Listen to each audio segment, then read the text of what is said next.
go ahead. Finish your thought, please. No, it's recording. I don't want to. Don't be scared. The people need to know. The people need to know. The people need to know.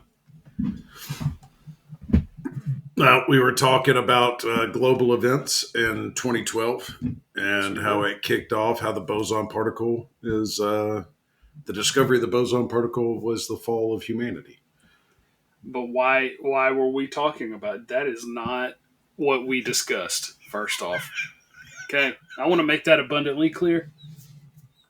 You and I were discussing the fact that Harambe's death was the end of humanity as we knew it. But if you look at the timeline, the Higgs the Higgs, if I can say it correctly, Higgs boson. The Higgs boson was discovered 30 days before Harambe was killed. Coincidence? I think not. Coincidence? I think not. And then what happened after that? Hurricane Sandy. Hurricane Sandy came through. But what right after that, it was the presidency, like Xi Jinping got elected, and then Obama got elected. And then we just had a cascade ever since. I'm just saying. Yes, but what led us down this road? Great question. Let me answer that for you. So I found an interesting article on Bloomberg this morning titled Meta Opens Its AI Models to U.S. Defense Agencies and Contractors. So naturally, like the curious squirrel I am, I decided to dive in and read and share it with Chase. And oh boy, do we have some thoughts. But before we jump into the conversation, I think Chase has something for us on this very special Tuesday, November 5th. So today is election day. Please make sure that you get out and vote. If I am so sorry. If you didn't vote, you suck. All right. This came out to you at least, November 7th. So if you are listening to this, if you didn't vote, you suck. All right. If you did vote, good for you. I hope that your candidate won because it really doesn't matter. All right. In the grand scheme of things. Your vote doesn't matter. No, in all seriousness, good for those who got out and voted. Voting is one of the greatest freedoms that we have in our democracy, in our republic. Is to be able to go out and do those things. So be able to have your voice being heard. Not everybody in this world gets to experience that. So if you took advantage, we are proud of you here at DES, and we want to encourage those who didn't get a chance to get out and vote for whatever reason. You do suck. But there's always the midterms coming up here in 2 years that you'll be able to redeem yourself. Okay? So how about we take a moment from our satire and give a big virtual round of applause for all the first-time voters out there. I remember my first voting in my first presidential election, how I felt as a good red-blooded American being able to get out there and have my voice heard. I know Melissa and I's niece, I saw a post on Facebook. This is her first opportunity to vote as an adult and as an American, and I know what that feels like. So if you have never voted before, and I know there's quite a few people who don't vote because they don't feel like they're going to make a difference. You won't, if you don't get up and vote. Well, and to those people, I would say, don't complain about anything. If you didn't get out there and vote, you didn't make your voice be heard. Closed mouths don't get fed. Whatever we want to say, if your voice isn't being heard, you have nothing to complain about. Just continue living your life as best you can inside of your bubble. And know that we're all proud of you. We are. Whether you voted or not, whether your candidate won or not, remember that we're all Americans. We're all in this together. And you only get one go around on this earth. And if you look at it that way, we're all teammates here. All right. We all don't agree. Right. We're a team. Doesn't mean we all agree. But whenever a decision is made, we form back together. We stand behind each other. So, amen. Well, we just elected a new captain into office. So, sure did. Get together, get your shit together, and let's go. let's let's make the best of these next 4 years, and if change is necessary, like Chase and you and I have discussed, and I do think change is necessary to some degree in our government here because it It's is not always perfect. necessary. It's always necessary, but understand whether or not it was a candidate you voted for or not. He or she is now, because I can't predict the future, he or she is now the president of the United States, and that office should be respected, left or right. I will do that as an American, and my hopes and prayers is that you will do the same and not just spew visceral like we as a society have done the past decade plus. So What there's was my it? I think piece. I sent it to you the other day. It was a motivational meme of "Don't come to me with other people's problems." Right? If you got time to talk about it, you got time to help. Oof. So what I Right? hear you saying is you're not down for OPP. I'm not down with OPP. Ooh, you Like know I me. am down with OPP. Here's the problem: is that I want to help. So don't come to me with your problems unless you're looking for solutions. There you Because go. I'm here to make it happen. I'm a guy of action.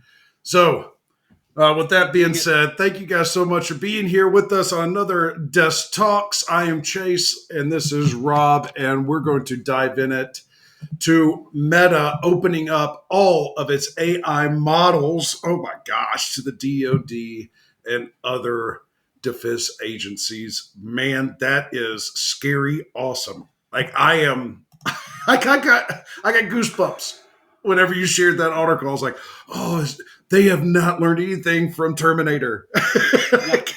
No, it's like I told you, and my wife said it to me the other day. Have we learned nothing from iRobot? Has Will Smith taught us nothing as a society? Uh, but I don't want to be an alarmist No. and say that this is going to change the landscape of warfare. I don't see that to be the case. One as an individual who has worked in the intelligence field and inside of the DoD, I can say with the utmost confidence there is no way, in good conscience, on God's green earth, that they use AI for any kind of classified material. There's no way because it's so easy to manipulate and hack. And even in the article, they stated that it's all open source. I believe that it was Llama, LLAMA, is the Yeah. platform that Meta has opened up to the DoD and its contractors. Sounds like they're just going to use it to help maybe file paperwork or do Aggregate some other data. simple things. That's what it does. I mean, that's what AI is the best at, right? Is aggregating data. Yeah. Well, you and I talked about this for like what 5 minutes before we hit record, and in that I mean, time, yeah, if that. yeah, If in that we that, wanted to hit record and get a genuine reaction as we were reading through the article. I'm not it's gonna lie, interesting. I'm still kind of skimming as you're talking and kind of going over it. Like, wow. I mean, Fair. it's going to be open to a lot of making llama available to similar government agencies and contractors in the UK, Canada, Australia, New Zealand, also known as the partnership known as Five Eyes. Um, we're not going to get into that. Go look that up if that interests you. Well, Um, and what did they call Israel this? was not included on the current partners. I mean, this is very interesting. Well, and what Chase? Can you look at the part? What did they call this? The AI arms race? Because this is in response to China weaponizing AI or weaponizing. I'm using air quotes for those who can't see. Weaponizing AI for their military purposes. No, don't say weaponize it. You know, I don't. Oh Weaponizing is no, so that's I emotional believe that's provoking, a right? direct quote, if I'm not mistaken. Maybe it was militarizing. Whatever the phraseology. It is a responsibility of countries leveraging AI for national security to deploy AI ethically, responsibly, according to relevant international law. I love that too. International law. Well, for those of us who really care, and I will look into it, what is the international law surrounding AI And how does AI play into our laws of war, our rules of war, of which we do have them. Yeah, it's We called have OLI. rules of war. Yeah. So I'm curious how we're going to regulate AI relative to any future stated, war gaming or God forbid another war kicks off. How will AI be deployed in that? I don't think there's a good answer right now, but that's my question. How are you going to regulate that? Regulators, regulate. Sorry. Yeah. Yeah, I don't know. I, I don't either. I was, to quote somebody else, and I don't want to quote because I'm not using their exact words, right? But to surmise, Elon Musk, I mean, talking about how we need to slow down and how we have to use this ethically. Like even one lie to, the artificial intelligence, even if we look at it and attempt with our best moral judgment and we have a moral issue put into AI, that can have ramifications down the road that we cannot foresee. I mean, if you're lying or putting in what a something that goes against a universal truth, right? So if you say something like to an AI, if it gets messed up just a little bit, and say that tigers are vegetarians, Mm-hmm. and then the system goes through, and as we integrate AI into things, well, next thing you know, our tigers are not getting, tigers are being thinned out. We can't figure out why. Well, it comes all the way back to 2024 whenever we said that tigers are vegetarians, and now it's 2036. I don't know. No, I hear where you're going with that. And what's that called whenever you have an AI? Is it whenever it becomes sentient? Whenever it can think AGI. for itself? Yeah, it moves on from AI. The next evolution will be AGI, which will be true artificial intelligence, where it can learn and keep on going. Did Tesla It's not? hard to explain because nobody can explain what AGI is. Nobody can really explain what AI is. Well, It's a I mean, series of code, and AI wrote itself. did Tesla not just release robots you can purchase for like 40 grand that will learn your habits and learn and anticipate your needs before you have them? The Yeah, so robot they you can have did. here. They released. It's supposed to be one robot. The way that they envision is one robot for every five, every family of five people. That's awesome. So this really is And we are playing out iRobot in real life. we're playing out iRobot. Yeah. Okay. Well, Will Smith, if you're ever listening and you need a new best friend, I'm available. I'm available. He has training, even if it's on a green screen. He can tell me what to look for.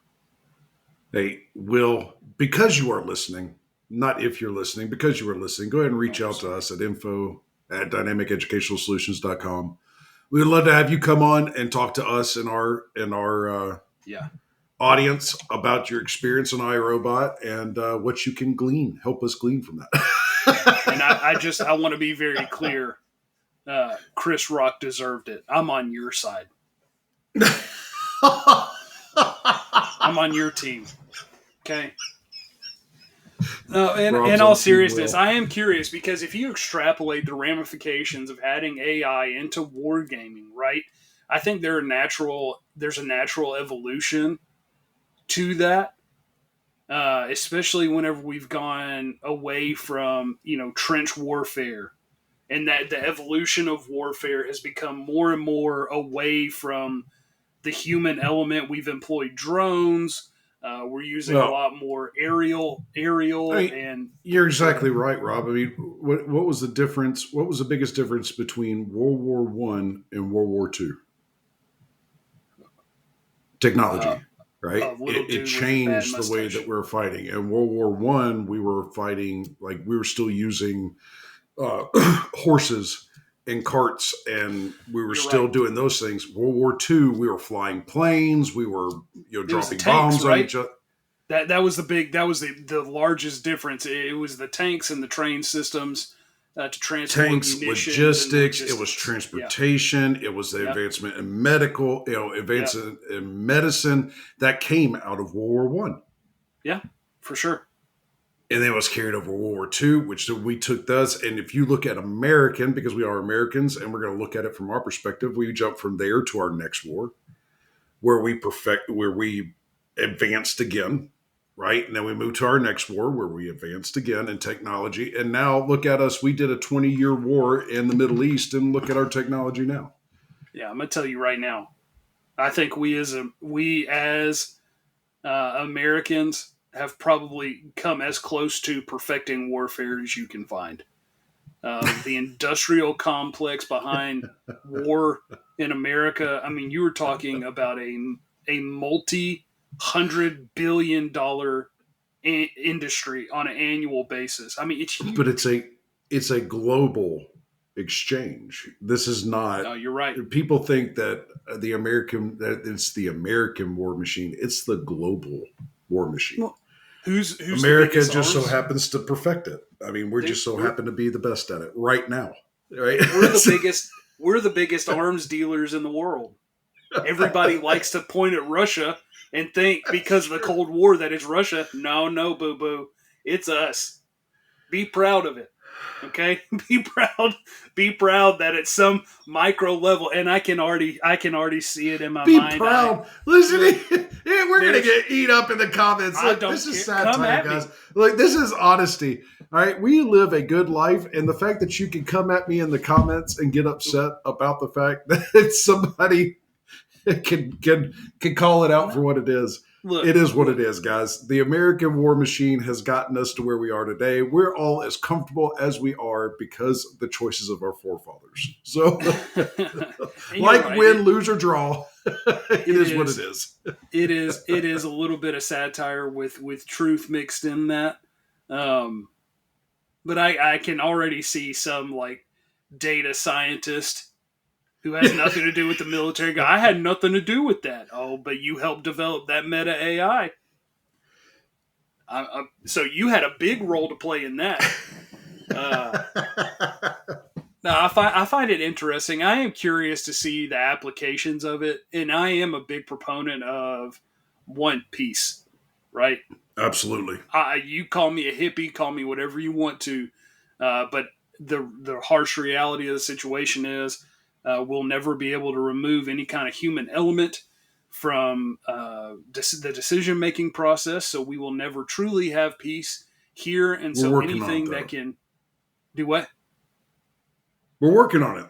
We're trying to remove we're working on it. AGI is supposed to come around and help us take the human element out of things. Yes. So to your point, whenever Sarah Connor shows up in 10 years. And Sarah and John Connor show. And this is Terminator 11. Neo awakens. I'm telling you, take the blue pill. You know? That's right. Keanu. God, that's a best friend I would love to have. Have you seen that man? Like, do his not his only that, but he'd be everything? the chillest guy ever. Like, I happen to be a huge Keanu fan, and I try to model a lot of some of my decisions of WW. What would Keanu do? Right? What would Keanu do? Right? I mean, the guy's the most chill guy in the world, and he owns Archer motorcycles. I mean, the guy is really cool. He's a guy's guy for sure. He's a man's man. He's a man's man. This is interesting. I'm curious to see what applications they come up with for AI and the evolution of that. I think in the article it did specifically say Meta won't have any control over what the DoD and its contractors utilize the AI for. However, I think there are parameters around that, focusing a lot around clerical word, data entry, things of that nature. But this is something because there's no way that our government has ever what? Finish your thought. Say it. Censored here. Yeah, no kidding. But you hear these things, and I would hope people are paying attention because AI is getting big. And I remember whenever AI came out, like Chat GPT came out. And there was this big panic, a big stir among marketing professionals because I was in the room with one of them. And they're, oh, well, could this potentially replace me? Right at first, Yes. jokingly, could this potentially replace me? And now AI has been integrated into everything. Yes. Outside of just my phone. Yes. But, pay attention we use to it in our profession for marketing purposes. Oh, absolutely. So yes, there is potential, marketing people. Yes. There is potential, and thank goodness, right? Because then you can go and work on another passion, or you can work on that AI to be a better marketer. There you go. That's exactly shift your focus. That's where my mind went. Pay attention to the new technologies that are coming out. Much like whenever there was a rush for all these coders about 6 to 10 years ago. That was a job market that was on a steady demand, and then all of a sudden it exploded. Demand, need could not meet demand, or whatever. I said that wrong, but the demand was high. I think you're going to see an increased demand for individuals in the coding sector, a continued robotics demand for cybersecurity professionals. Absolutely, engineers. Yep, data engineers. Yep. It's a good opportunity and it's a good time while they're starting to deploy, because history is cyclic. If the DoD is picking something up, a new technology, a new software, you can guarantee, bet your bottom dollar, that will explode in the private sector in the next 2 to 5 years. Anytime the DoD picks up anything, civilian application skyrockets. So if you're looking for a new career, now might be the time to go and get that professional certification in coding or data analytics, and then work for a company like Meta, Google, what have you. And guess who can help you start that journey if you are ready to start that today? We here at Dynamic Education Solutions, Tell me more about that. We meet with veterans and help them discern a path on what best works for them.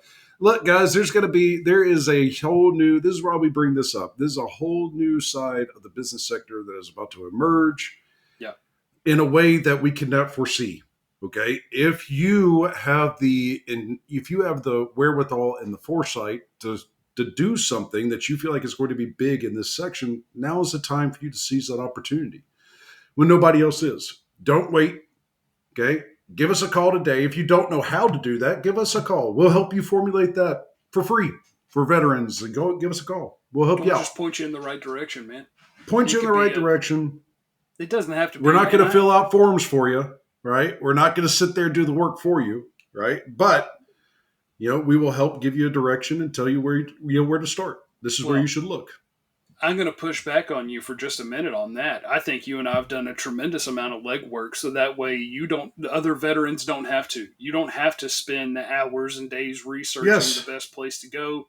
And I know in a world where we increasingly put barriers to talking to a real life human being, if you email or call us, a human being will answer the phone. A human being will respond to your email. And we'll give you the resources. No pressure here. It's all free to you. We're not big enough to afford the automation. I can't afford AI yet. Okay? And even if I could, I don't think we would. No. This is a human to human. We've lost that element in our society. Yeah, we miss it. Yeah. We miss it. Rob and I talk about it all the time. There's some things that are great for AI. AI is great for a lot of things. This technology has come a long way and brought us a long way. But there's nothing I hate more than sitting on the phone talking to a automated person. Even if AI has gotten this good, like even talking to Siri, I get frustrated because it's not a person. I'd rather talk to a human, right? So if you're like me and you want to call a human and get some advice, and get some help and steer in the right direction, then, hey, we're here for it. Give us a shout. We'll set up a meeting, get you pointed on the right direction. Well, shameless plug aside, I think there's a lot to glean from this article. I think there's a lot of ramifications if you expand your scope just a little bit.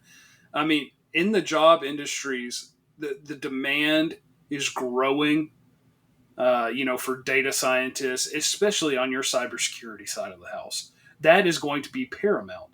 We just went through it with 22andMe. It was that easy for someone to get in and hack all their data. That's terrifying. And so what do? Whenever that happened, You mean the data bank where millions upon millions of people sent in their DNA, their genetic sequence to be stored, and that was hacked?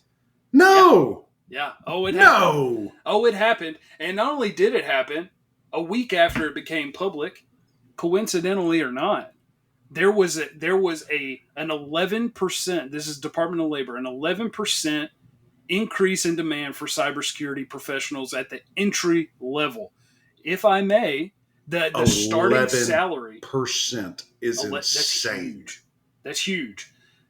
The starting salary for an entry level cybersecurity professional, I don't know where, so please don't message me and say, hey, where can I get one of those jobs? It's the average. Go do your research. The average starting salary is $68,000 for a entry-level cybersecurity professional.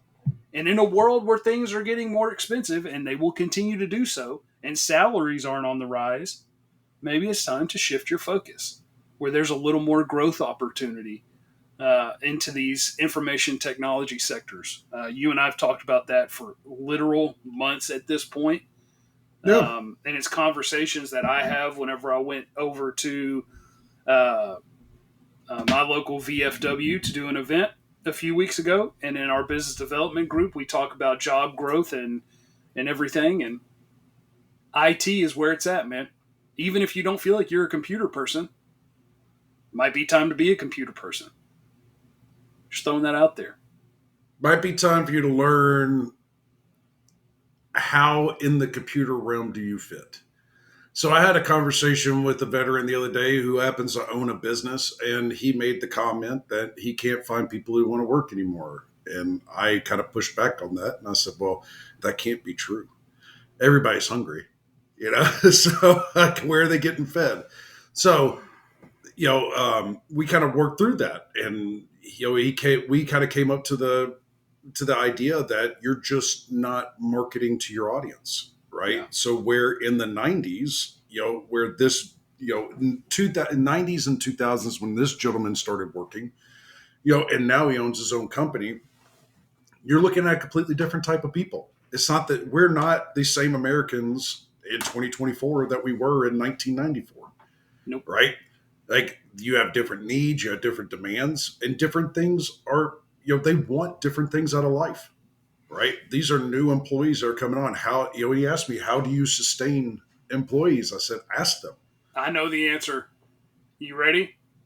For all my small business, medium to large, Fortune 500 executives out there listening to this podcast, here's what the people want. Free snacks, a gym, the ability to work from wherever they want to, the flexibility to work whenever they want to, a 6-figure salary, healthcare, daycare. Give it all to them, and you'll find the most qualified candidate. You're welcome. That's the secret sauce. To which I said, okay. Said every entrepreneur, every business owner out there go, oh yeah, okay. Well, that's why that's my responsibility. Because that's my responsibility, right? Well, yeah. No. I mean, we can't all be Capital One and Google because those companies do it right. Yeah, good for them, right? I mean, but not everybody can afford to do that. Okay. No, I'm sorry. I was joking. I was totally joking. I'm gonna tell you right now. But I said, go and ask your employees. I told them, I said, go ask your employees what they need. Where are their pinch points? Is there a way that you, as an employer, is that something that you're willing to overcome? He had an employee that his biggest problem was that he didn't have reliable transportation.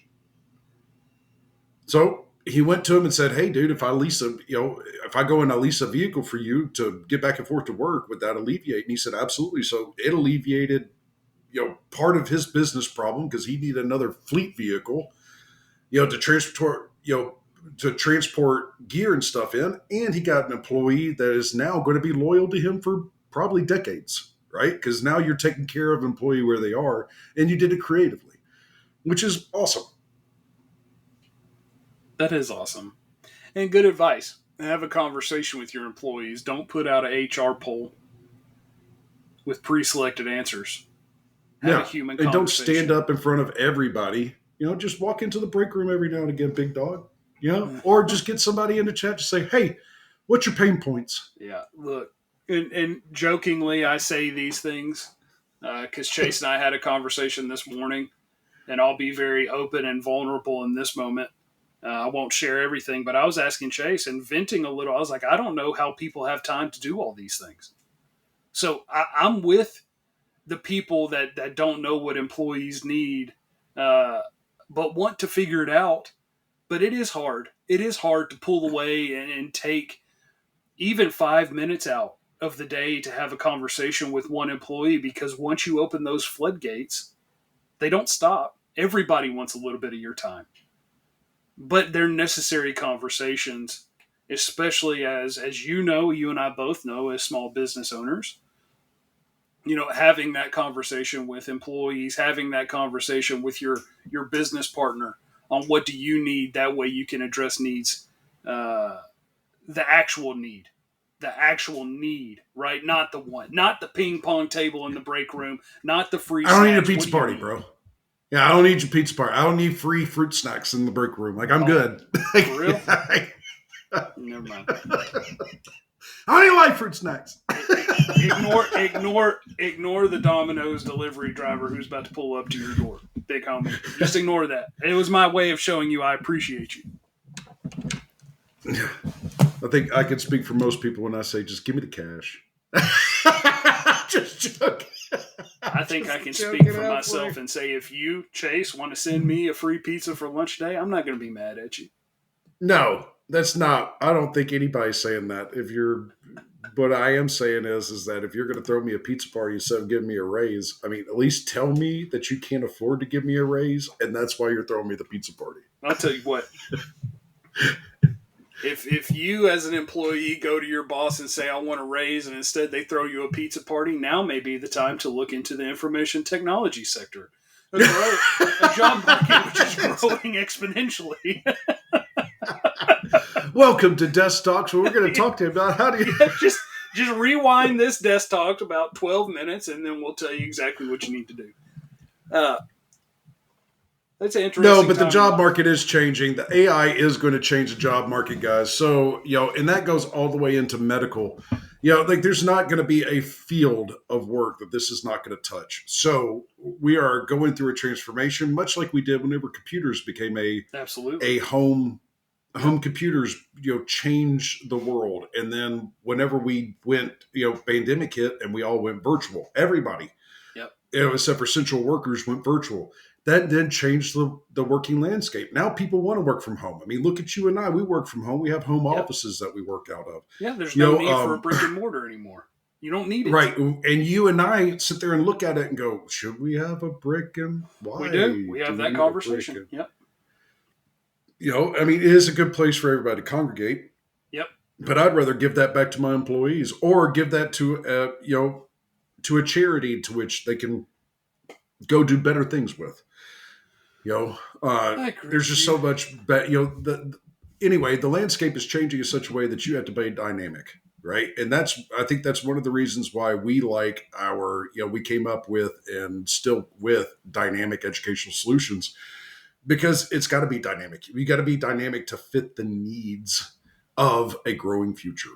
Well, that's all the time that we have here today. Thank you so much for joining our conversation. We do want to make a couple notes here. If you have been over to our social, especially on our YouTube or anywhere else, you are seeing some changes, which is awesome. We're excited to announce that we are going through a transformation.